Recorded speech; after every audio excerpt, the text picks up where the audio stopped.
Pupils Book, Unit 7, page 90. Literature. The Boy King.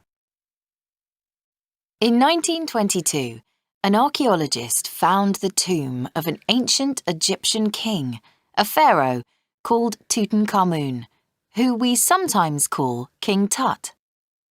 Tutankhamun died when he was 19. An X-ray showed he had a broken leg, but we don't know much about his life. People have different ideas about what happened to him, but no one knows for sure. Here's a story about what may have happened to him.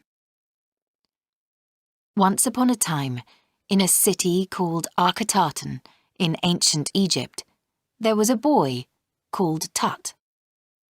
Tut was a happy child, but when he was only 9 years old, his father died. The great men of the royal court told him that he was now the country's new king, which they called Pharaoh. That was the end of Tut's happy days as a child. Tut didn't know how to be a king, but no one let him decide what to do anyway. The real rulers of the land were a general named Horemheb and a man called Ai.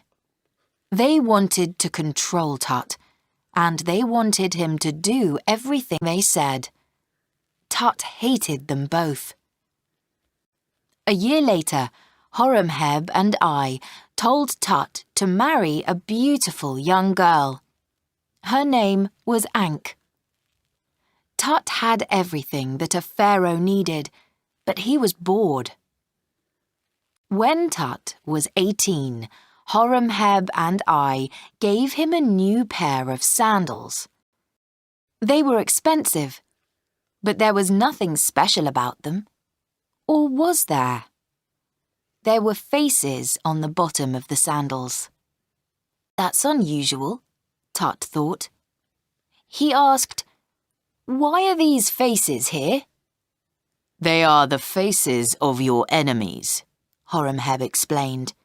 "These sandals are used for standing on them." Tut was very interested, and he put on the sandals. As soon as Tut was alone, he took them off again. Who were his real enemies? Horemheb and Ai, of course. They were horrible, and they never let him do what he wanted. Tut carefully painted Horemheb's and Ai's faces onto the bottom of his new sandals. Then he put them on. He went outside, and he jumped up and down in the hot sand. Later that day, Horemheb and Ai gave Tut a board game. Tut and Ankh started to play. Horemheb and Ai stood behind them, watching the game. Suddenly, a piece fell off the board. Tut jumped up to get it, but something made him fall over. Did he fall, or was he pushed? No one will ever know. But his leg was broken. It was a very bad break. Tut became sick and died. Ai married Ankh and became the next pharaoh.